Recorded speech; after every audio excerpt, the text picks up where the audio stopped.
الحمدللہ رب العالمین والصلاة والسلام علی خاتم النبیین اما بعد فاعوذ باللہ من الشیطان الرجیم بسم اللہ الرحمن الرحیم الصلاة والسلام علیک یا رسول اللہ وعلی آلک واصحابک یا حبیب اللہ الصلاة والسلام علیک یا نبی اللہ وعلی آلک واصحابک یا نور اللہ۔ ناظرین، ہم سیرت رسول صلی اللہ تعالی علیہ وآلہ وسلم کے مختلف پہلو سننے کی سعادت حاصل کر رہے ہیں۔ آج کا موضوع بھی گزشتہ سے پیوستہ ہے، جس میں ہم نے سرکار مدینہ صلی اللہ تعالی علیہ وسلم کی سیرت کا ایک بڑا ہی خوبصورت اور نمایاں پہلو یعنی کہ سخاوت، اس پر کلام کیا تھا۔ آج مزید کچھ روایتیں سننے کی سعادت حاصل کریں گے۔ جب ہم سیرت طیبہ کا مطالعہ کرتے ہیں، اسٹڈی کرتے ہیں، تو ہمیں ایک بات نظر آتی ہے کہ رسول اللہ صلی اللہ تعالی علیہ وآلہ وسلم نے مالک دو جہاں ہونے کے باوجود اپنی زندگی کو نہایت ہی سادہ رکھا تھا۔ آپ کے پاس اگر مال کہیں سے آ جاتا تو آپ اسے تقسیم فرما دیا کرتے تھے۔ آج کا جمع کیا ہوا کل کے لیے اٹھا نہ رکھتے تھے، غلاموں کی خیرخواہی فرماتے۔ اگر کوئی سائل آ جاتا تو اسے ضرور عطا فرماتے۔ یہاں تک کہ آپ کی سخاوت کا یہ عالم تھا کہ اگر آپ کے پاس اس وقت کچھ دینے کے لیے موجود نہ بھی ہوتا تو آپ کسی سے قرض لے کر سائل کی ضرورت کو پورا فرمایا کرتے تھے۔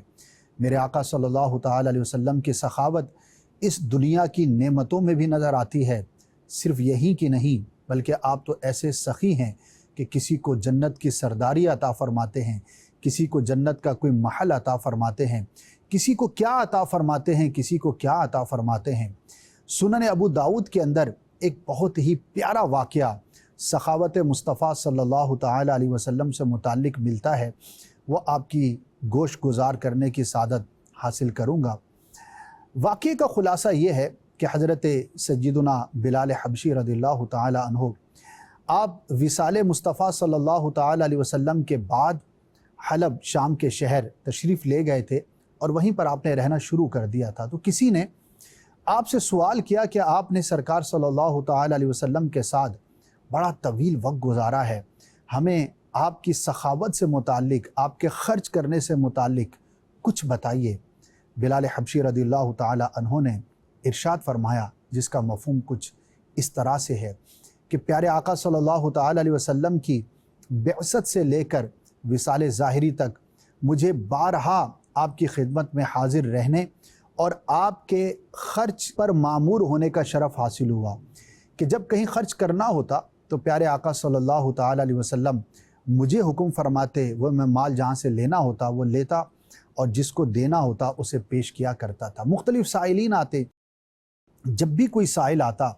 تو اس کو عطا کیا جاتا، یہاں تک کہ اگر کوئی بے لباس آتا تو پیارے آقا صلی اللہ تعالی علیہ وسلم قرض لے کر اس کی داد رسی فرمایا کرتے تھے۔ بعض اوقات پاس کچھ نہ ہونے کے باوجود مجھے حکم فرماتے کہ فلاں سے قرض لے لو اور اس سائل کی ضرورت کو پورا کر دو، اور پھر اس کے بعد اس قرض کو میں چکا دیا کرتا تھا۔ چونکہ میں اس کام پر مامور تھا تو ایک شخص جو کہ مشرک تھا وہ میرے پاس آیا اور آ کر کہنے لگا کہ اے بلال، اگر تمہیں کبھی کچھ ضرورت ہو تو کسی دوسرے سے قرض لینے کے بجائے مجھ سے قرض لے لیا کرو، میرے پاس بہت مال ہے اور تمہیں کسی اور کے پاس جانے کی حاجت نہ ہوگی۔ حضرت بلال رضی اللہ تعالی عنہ ارشاد فرماتے ہیں کہ میں نے اس کی اس آفر کو قبول کیا اور میں ضرورت کے وقت کبھی کبھار اس سے رقم یا مال لے لیا کرتا تھا۔ لیکن ایک بار کچھ ایسا ہوا کہ میں اذان عشاء دے کر جیسے ہی فارغ ہوا تو وہ مشرک کچھ تاجروں کے ساتھ آیا اور آ کر میرے ساتھ بڑی بد کلامی کرنے لگا اور کہنے لگا کہ اے بلال، کیا تمہیں معلوم ہے فلاں مال واپس کرنے کے جو دن ہیں، ایام ہیں، وہ بہت قریب آ چکے ہیں؟ میں نے کہا ہاں بالکل، ابھی چند دن باقی ہیں۔ تو کہنے لگا کہ یاد رکھو چند دن کے اندر اندر میرا قرض ادا کر دینا، ورنہ یاد رکھو میں تمہیں اسی طرح دوبارہ اپنا غلام بنا دوں گا اور بکریاں چرانے پر معمور کر دوں گا جس طرح پہلے تم تھے۔ آپ رضی اللہ تعالی عنہ سے وہ سخت نہایت بد اخلاقی کر کے چلا گیا۔ آپ فرماتے ہیں کہ میرے دل پر بڑا ملال تھا، میں نے نماز عشاء ادا کی اور اس کے بعد بارگاہ رسالت صلی اللہ تعالی علیہ وآلہ وسلم میں حاضر ہو کر میں نے سارا ماجرا عرض کیا کہ یا رسول اللہ صلی اللہ تعالی علیہ وسلم، فلاں مشرک نے اس طرح کا میرے ساتھ کلام کیا ہے، اور بظاہر میں یہ دیکھتا ہوں کہ آپ کے پاس بھی ادا کرنے کو کچھ نہیں۔ بہرحال پیارے مصطفیٰ صلی اللہ تعالی علیہ وسلم کاشان اقدس پر تشریف لے گئے۔ اگلی صبح میں گھر سے نکلا اور باہر جانے لگا تو مجھے کسی نے ایک آواز دی اور کہا کہ تمہیں رسول اللہ صلی اللہ تعالی علیہ وسلم بلاتے ہیں۔ بلال رضی اللہ تعالی عنہ اس ارادے سے باہر نکلے تھے کہ جو لوگ مسلمان ہو چکے ہیں میں ان کے پاس جاتا ہوں اور ان سے میں یہ گزارش کرتا ہوں کہ اگر آپ میری مدد کریں اور یہ جو قرض ہے مجھ پر اور پیارے آقا صلی اللہ تعالی علیہ وسلم پر، وہ میں اپنے وقت کے اندر ادا کر سکوں۔ ابھی بلال رضی اللہ تعالی عنہ کچھ ہی آگے گئے تھے، ایک شخص آیا اور کہا کہ تمہیں رسول اللہ صلی اللہ تعالی علیہ وسلم بلاتے ہیں۔ حضرت بلال فرماتے ہیں کہ میں جیسے واپس آیا تو میں نے کاشان اقدس کے پاس 4 اونٹ ساز و سامان کے ساتھ لدے ہوئے کھڑے دیکھے۔ میں آقا کی بارگاہ میں حاضر ہوا، ارشاد فرمایا اے بلال تم نے کچھ باہر دیکھا، وہ اونٹ دیکھے؟ میں نے عرض کی جی۔ ارشاد فرمایا یہ فدق کی طرف سے میری بارگاہ میں 4 اونٹ ساز و سامان کے ساتھ پیش کیے گئے ہیں۔ اے بلال تم یہ 4 اونٹ اپنے ساتھ لے لو اور جس کا قرض ادا کرنا ہے اس کا قرض ادا کر دو، اور جو بقیہ مال ہے وہ کسی بھی دوسرے سائل کو، کسی ضرورت مند کو تقسیم کر دو۔ آپ فرماتے ہیں کہ میں بڑا خوش ہوا، ظاہر ہے وقت پر مال مل چکا تھا، اللہ پاک کا یہ کرم تھا اور اس کی عطا تھی۔ آپ فرماتے ہیں کہ میں نے بڑی خوشی سے اس مشرک کا جتنا قرض تھا وہ ادا کر دیا۔ پھر جب رات میں میرے آقا صلی اللہ تعالی علیہ وسلم سے میری ملاقات ہوئی تو پوچھا ہے بلال کیا تم نے قرض ادا کر دیا؟ میں نے کہا جی یا رسول اللہ صلی اللہ تعالی علیہ وسلم۔ پوچھا بقیہ مال کا کیا ہوا؟ میں نے عرض کی کہ مجھے کوئی سائل ہی نہیں ملا۔ آپ صلی اللہ تعالی علیہ وسلم کو فکر لاحق ہوئی اور وہ رات آپ نے مسجد شریف میں گزاری، اور اس طرح کا آپ نے اظہار فرمایا کہ کہیں ایسا نہ ہو کہ میری موت کا وقت قریب آ جائے اور یہ مال میرے پاس باقی ہو۔ بہرحال اگلے دن کا انتظار کیا اور اگلے دن میں نے پھر دن کے وقت لوگوں کو تلاش کیا۔ رات کے جب ملاقات ہوئی تو رسول اللہ صلی اللہ تعالی علیہ وسلم نے پھر مجھ سے پوچھا اے بلال بتاؤ بقیہ مال کا کیا ہوا؟ میں نے عرض کیا رسول اللہ صلی اللہ تعالی علیہ وآلہ وسلم قرض اتارنے کے بعد جتنا مال بچا تھا وہ سارا اللہ کی راہ میں نے تقسیم کر دیا ہے، لوگوں کی ضرورتوں کو پورا کر دیا ہے۔ اس پر پیارے آقا صلی اللہ تعالی علیہ وسلم نے اپنے رب عز و جل کا شکر ادا کیا، حمد بیان فرمائی۔ میرے پیارے اسلامی بھائیو ذرا غور کیجئے کہ پیارے مصطفیٰ صلی اللہ تعالی علیہ وآلہ وسلم کی سخاوت کا عالم کیا تھا، کس قدر اللہ کی راہ میں خرچ کرنے کا جذبہ تھا اور مسلمانوں کی مدد فرمانے کا کیسا جذبہ تھا، امت کی خیر خواہی کا کیسا جذبہ تھا کہ جب تک وہ سارے کا سارا مال تقسیم نہ ہوا اس وقت تک قلب اطہر کو تسکین نہ ہوئی۔ سبحان اللہ۔ اور اللہ پاک کی شان بھی دیکھیے کہ اپنے محبوب صلی اللہ تعالی علیہ وآلہ وسلم کی کیسی مدد فرماتا ہے، اور اس کے اندر ہم غلاموں کے لیے بھی یہ درس موجود ہے کہ ہم اپنی ضرورت سے زائد مال میں سے ضرور کسی نہ کسی کی داد رسی کیا کریں۔ رمضان کا مہینہ ہے، یہ خاص سخاوت کا مہینہ ہے، جیسا کہ ہم نے پہلے بھی سنا کہ پیارے آقا صلی اللہ تعالی علیہ وسلم کی جو سخاوت تھی سارا سال ہی جاری رہتی، لیکن ماہ رمضان میں تمثیل کے لیے بتایا گیا کہ تیز چلنے والی آندھی سے بھی زیادہ ہوا کرتی تھی۔ تو رمضان کے چند دن باقی ہیں، کوشش کریں کہ ابھی تک اگر کسی نے زکوٰۃ ادا نہیں کی، اگر اس مہینے میں فرض ہوتی ہے تو فوراً ادا کر دے، فطرہ آپ نے ادا کرنا ہے وہ ضرور ادا کیجئے، نفلی صدقات جتنا ہو سکے اللہ کی راہ میں خرچ کیجئے، دعوت اسلامی کو بھی یاد رکھیے، انشاءاللہ اس کی برکتیں ہم سب کو ضرور نصیب ہوں گی۔ آئیے مزید سنتے ہیں کہ پیارے مصطفیٰ صلی اللہ تعالی علیہ وآلہ وسلم کی سخاوت کس قدر تھی۔ ایک مرتبہ نماز عصر ادا فرمائی، گھر تشریف لے گئے فوراً اور پھر واپس تشریف لائے۔ صحابہ کرام علیہم رضوان کو تعجب ہوا، ارشاد فرمایا کہ مجھے نماز کے دوران یہ خیال آیا کہ گھر پر سونا جو کہ صدقے کے لیے آیا تھا اس میں سے کچھ باقی رہ گیا ہے، تو میں نے چاہا کہ رات ہونے سے پہلے ہی جتنا سونا ہے اسے خرچ کر دیا جائے، لہٰذا میں گھر والوں کو اسے صدقہ کرنے کا حکم دے کر واپس آ گیا ہوں۔ سبحان اللہ، اگر اپنے پاس کچھ جمع ہو جاتا، آ جاتا کہیں سے، تو میرے آقا صلی اللہ تعالیٰ علیہ وسلم کبھی بھی اس کو اپنے پاس باقی نہ رکھتے، بلکہ اگر صبح آیا تو شام سے پہلے، شام آیا تو رات ہونے سے پہلے پہلے غلاموں میں اسے تقسیم فرما دیا کرتے تھے۔ سبحان اللہ۔ یوں ہی حضرت سیدنا ابو ذر رضی اللہ تعالیٰ عنہ بڑے ہی پیارے صحابی ہیں۔ آپ فرماتے ہیں کہ ایک مرتبہ میں رسول اللہ صلی اللہ تعالیٰ علیہ وسلم کے ساتھ تھا۔ آپ نے احد پہاڑ کو دیکھ کر ارشاد فرمایا کہ اگر یہ احد پہاڑ سونے کا بن کر میرے پاس آ جائے، میری ملکیت میں آ جائے، تب بھی میں یہ پسند نہیں کروں گا کہ اس میں سے ایک دینار بھی اپنے پاس باقی رکھوں، سوائے اس کے کہ جو مجھے ادائیگی قرض کے لیے ضرورت ہو، یعنی کہ ایک دینار بھی میں 3 دن تک اپنے پاس رکھنا پسند نہ کروں۔ میرے آقا صلی اللہ تعالیٰ علیہ وسلم نے جہاں رائے خدا میں خرچ کرنے کا، صدقہ کرنے کا اس میں فرمایا، وہیں پر قرض کی ادائیگی کی اہمیت بھی اس سے پتہ لگتی ہے کہ جو قرض ہے وہ چونکہ لازم ہے، ضرور ہے، ادا کرنا ہے۔ اگر کسی کے پاس مال ہے اور اس پر قرض بھی ہے تو اسے چاہیے کہ وہ اپنی ساری ضرورتوں پر اس قرض کو مقدم کرے اور جتنا جلد ہو سکے اسے ادا کرے۔ آج کل ایک عمومی مزاج ہے کہ لوگوں کی رقم دینی ہوتی ہے، پیسہ دینا ہوتا ہے، اور خود عیاشیوں میں، آسائشوں کے اندر، سہولتوں کے اندر لگے ہوتے ہیں، اور اللہ پاک نے اتنا دیا ہوتا ہے کہ جس سے قرض ادا ہو سکے پھر بھی دینے کے اندر کوتاہی کرتے ہیں۔ جن کی رقم دینی ہے انہیں دھکے کھلاتے ہیں، جس کے پاس نہیں ہے وہ ایک الگ بات ہے، وہ مہلت طلب کر لے، اور جو مہلت مانگے اسے مہلت دینا بھی چاہیے۔ لیکن اگر کسی کا دینا ہے اور وہ نیت بھی رکھتا ہے اور اپنی بھرپور کوشش کرتا ہے تو اللہ پاک غیب کے خزانوں سے اس کی مدد فرماتا ہے۔ تو اگر آپ پر کسی کا آتا ہو تو کم از کم اپنی نیت صاف رکھیے، کوشش ضرور کیجئے، اور پھر دیکھیے اللہ پاک کی رحمت سے کیسے دروازے کھلتے ہیں۔ تو بہرحال اس واقعے میں جہاں راہ خدا میں خرچ کرنے کا ہمیں پتہ لگتا ہے، وہیں پر ادائیگی قرض وقت پر کرنے کی اہمیت کا بھی اندازہ ہوتا ہے۔ پیارے مصطفیٰ صلی اللہ تعالی علیہ وآلہ وسلم کی سخاوت کا کیا کہنا، کیسے کیسے انداز سخاوت ہمیں آپ کی سیرت میں نظر آتے ہیں۔ سیرت میں لکھا ہے کہ بعض اوقات ایسا ہوتا کہ پیارے مصطفیٰ صلی اللہ تعالی علیہ وسلم کسی سے کوئی چیز خریدتے،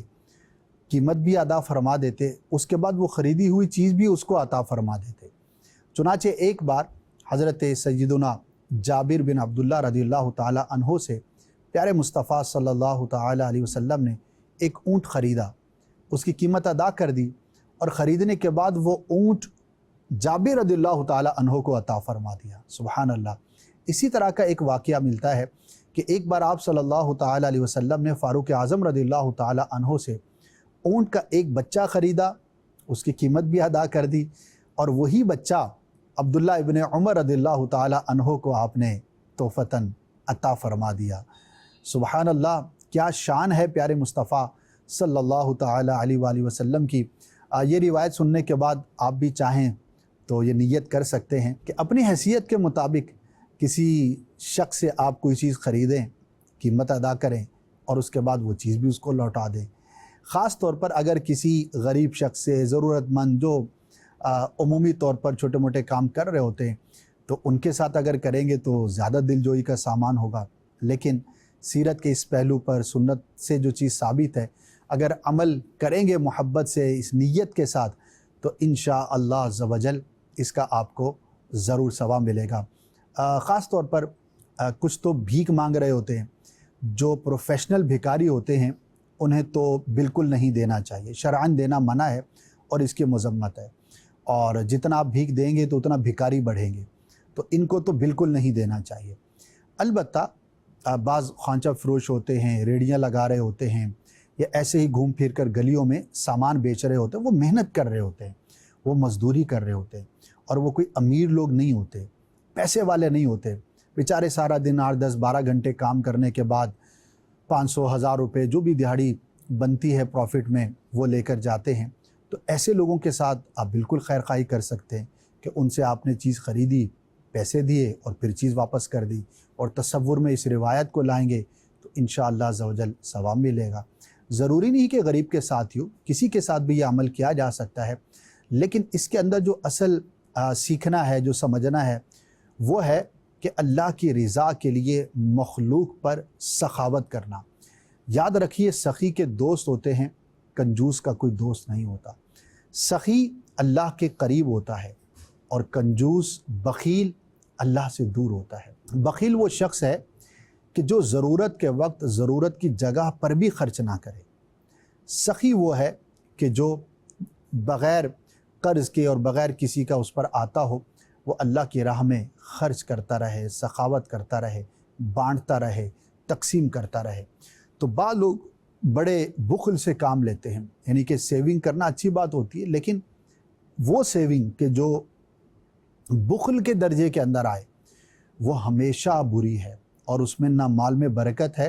اور نہ ہی اس کے اندر اللہ کی رضا ہے۔ بعض لوگ اچھا کما رہے ہوتے لیکن اپنی فیملی پر خرچ کرنے میں بخل کرتے ہیں، بعض لوگ اپنے آپ پر خرچ کرنے میں بھی بخل سے کام لیتے ہیں۔ تو اپنے آپ پر خرچ کرنا ہو، بال بچوں پر خرچ کرنا ہو، دوستوں پر خرچ کرنا ہو، ہمسایوں پر خرچ کرنا ہو، رشتہ داروں پر خرچ کرنا ہو، تو بخل تو ہونا ہی نہیں چاہیے، بلکہ ہمیں دل بڑا کر کے سخاوت کے ساتھ جو ہے وہ خرچ کرنا چاہیے۔ سخی میرے رب کو بہت پسند ہے۔ ناظرین کرام، سخاوت کرنا، تحفہ دینا، یہ بڑی ہی زبردست سنت مبارکہ ہے، اور اس سے آپس میں عداوت بھی دور ہوتی ہے۔ حضرت عطا خراسانی رحمۃ اللہ تعالی علیہ سے ایک روایت منقول ہے جس کا مفہوم یہ ہے کہ پیارے آقا صلی اللہ تعالی علیہ وسلم نے ارشاد فرمایا، مصافحہ کرو، اس سے عداوت دور ہوتی ہے، اور تحفہ دو، ہدیہ دو، اس سے محبت بڑھتی ہے۔ محدثین کرام نے اس کے ضمن میں لکھا ہے کہ یہ دونوں عمل بڑے ہی مجرب ہیں۔ آپ بھی تجربہ کر سکتے ہیں کہ اگر کسی کے ساتھ مصافحہ کیا جائے، دونوں ہاتھ ملا جائیں، سنت کے مطابق سلام کیا جائے، تو اگر آپس میں دوریاں تھیں تو وہ کم ہو جاتی ہیں۔ آپ کے ساتھ کسی کی بنتی نہیں ہے، کسی کے ساتھ کوئی کہنا سننا ہو گیا، لین دین ہو گیا، اور ایسے ہی آپ کو لگتا ہے کہ یہ میرے ساتھ شاید اتنا ویسا نہیں رہا جیسا پہلے تھا، تو آگے بڑھ کر اس کے ساتھ سلام کیجئے، ہاتھ ملائیے، مصافحہ کیجئے، مسکرا کر دیکھیے، اس کو دعا دیجئے، پھر آپ دیکھیے کہ آپ کی آپس کی جو عداوت ہے اگر تھی تو اس کے اندر کمی ہونا شروع ہو جائے گی۔ اسی طرح جب بھی ہمیں کوئی تحفہ دیتا ہے تو ہمیں کتنا اچھا لگتا ہے، جب ہم کسی کو تحفہ دیں گے تو اسے بھی بہت اچھا لگے گا۔ میرے آقا صلی اللہ تعالی علیہ وآلہ وسلم بہت عطا کرنے والے تھے۔ غزوہ حنین کے موقع پر لکھا ہے کہ بعض اعرابیوں کو میرے آقا صلی اللہ تعالی علیہ وسلم نے 100 اونٹ عطا فرمائے۔ 100 اونٹ، سمجھ سکتے ہیں فی زمانہ بھی اگر ہم دیکھیں تو ایک اونٹ اگر 3-4 لاکھ روپے کا بھی ہو تو 100 اونٹوں کی قیمت کتنی بنے گی؟ اور اس زمانے میں تو اونٹ بہت زبردست ایک مال تھا، لوگوں کی ضرورتیں تھیں، سفر کے لیے اور چیزوں کے لیے، مال برداری کے لیے اونٹ ہی تو استعمال ہوتے تھے۔ تو اس زمانے میں میرے آقا صلی اللہ تعالی علیہ وسلم نے 100 اونٹ عطا فرمائے۔ اسی طرح ایک سائل نے آپ سے سوال کیا تو آپ نے اس کو 2 پہاڑوں کے درمیان وادی بھری ہوئی بکریوں کی عطا فرما دی۔ اللہ اکبر! سوچ سکتے ہیں، سمجھ سکتے ہیں کہ 1-2 بکریاں نہیں، 5-10 بکریاں نہیں، بلکہ اتنی بکریاں کہ روایتوں میں جو لکھا ہے جس سے وادی بھر گئی تھی، وہ میرے آقا صلی اللہ تعالی علیہ وآلہ وسلم نے عطا فرمائی۔ کیوں نہ ہو کہ آپ کی جود و سخا آپ کا وصف ہے، اور میرے آقا صلی اللہ تعالی علیہ وسلم کے جو اوصاف ہیں وہ دنیا کے اندر کسی میں بھی ویسے نہیں پائے جا سکتے جیسا میرے آقا صلی اللہ تعالی علیہ وسلم کے اوصاف کریمانہ ہیں۔ ہم کوشش تو کر سکتے ہیں، ہم اس کی نقل تو کر سکتے ہیں، ہم اس سنت پر عمل کر تو سکتے ہیں، لیکن میرے آقا صلی اللہ تعالی علیہ وسلم کی سخاوت کو نہ کوئی پہنچا اور نہ ہی کوئی پہنچ سکتا ہے، اور اس میں امت کے لیے بہت زیادہ درس ہے۔ آج بھی اگر ہم غور کرتے ہیں تو معاشرے میں دونوں طرح کے افراد پائے جاتے ہیں، آپ کے آس پاس بھی دونوں طرح کے لوگ ہوں گے۔ آپ ذرا غور کر لیں، ایک وہ ہے جو بخل میں مشہور ہے، جب بھی 4 دوستوں کے ساتھ جائے گا تو کبھی اس نے بل دینے کی جو ہے وہ زحمت نہیں کی، جب بھی کوئی موقع آئے گا تو وہ انتظار کرے گا کہ مجھے ملے، اس کا ہاتھ کبھی بھی جیب کی طرف، والیٹ کی طرف نہیں بڑھے گا۔ وہ بھی نومینیٹڈ ہوتا ہے، مشہور ہوتا ہے، اور وہ بھی مشہور ہوتا ہے جس کے بارے میں لوگ جانتے ہیں کہ یار یہ تو کھلانے پلانے والا ہے،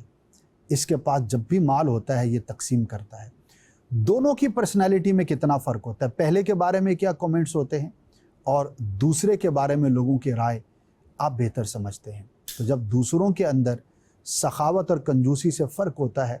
تو میرے اور آپ کے اندر بھی تو ہوگا۔ میں اور آپ غور کریں کہ ہم اپنے معاشرے میں، اپنی کمیونٹی میں، اپنے خاندان میں کس نام کے ساتھ مشہور ہیں۔ پیارے آقا صلی اللہ تعالیٰ علیہ وسلم کے امتی ہونے کے ناطے ہمیں دل بڑا رکھنا چاہیے اور جتنا ہو سکے مسلمانوں کی مدد اور خبر گیری کرتے رہنا چاہیے۔ یاد رہے کہ صوفیاء کرام نے، علماء کرام نے، ہمارے اسلاف نے یہ بات بیان کی ہے کہ اپنی اولاد کو بچپن ہی سے سخاوت کا درس دو۔ یاد رکھیے، جس کے ماں باپ سخی ہوں گے، بانٹنے والے ہوں گے، تو یہ وصف اور یہ خوبی ان کی اولاد میں بھی نظر آئے گی۔ آپ اپنے اطراف میں اگر غور کریں گے نا، آج بھی جو کھلاتے پلاتے ہیں، بانٹتے ہیں، تقسیم کرتے ہیں، خبر گیری کرتے ہیں، تو ان کی ذرا ہسٹری کو آپ دیکھیں گے تو ان کے والدین ایسے ہوا کرتے تھے، ان کے گھر کے اندر یہ کلچر تھا بانٹنے کا، تقسیم کرنے کا مختلف مواقع پہ۔ تو جب وہ بچے بڑے ہوئے تو ان کے اندر بھی یہ خوبیاں جمع ہونا شروع ہو گئی۔ تو اپنے بچوں کے ذریعے بھی ہمیں دلانا چاہیے۔ مثال ہے، آپ مسجد میں کچھ رقم دینا چاہتے ہیں، خود بھی دیں، لیکن کبھی بچے کو آپ دیں کہ جا کر مسجد کے باکس کے اندر ڈال کر آ جائے۔ کسی غریب کی مدد کرنی ہے، آپ جا رہے ہیں تو اپنے بچے کو ساتھ لے کر جائیں تاکہ وہ دیکھے کہ میرے والد جو ہیں وہ فلاں شخص کی مدد کر رہے ہیں۔ اسی طرح جہاں جہاں جو موقع ہو، جیسا ہو، اپنے بچوں کے ہاتھ سے دلوائیں، اپنے بچوں کے ذریعے دلوائیں، ابھی سے راہ خدا میں خرچ کرنے کا ان کے دل کے اندر جذبہ پیدا کریں، ورنہ اگر ایسا نہ ہوگا تو بڑے ہو کر بہت مشکل ہے کہ کسی کے دل کے اندر یہ جذبہ پیدا ہو سکے۔ تو بہرحال آج کے اس سیرت کے پہلو کے آخر میں یہی عرض کرنا چاہوں گا کہ اپنا دل ہمیں بڑا رکھنا چاہیے، اللہ کی راہ میں خرچ کرنے میں ذرا بھی کمی کوتاہی نہیں کرنی چاہیے، اور پیارے آقا صلی اللہ تعالیٰ علیہ وسلم کی عظیم سخاوت کا صدقہ ہمیں مانگنا چاہیے۔ اللہ پاک ہمیں بھی اس کی راہ میں دل کھول کر خرچ کرنے کی توفیق عطا فرمائے، آمین بجاہ النبی الامین صلی اللہ علیہ وسلم۔ قرآن تو ایمان بتاتا ہے، ایمان یہ کہتا ہے میری جان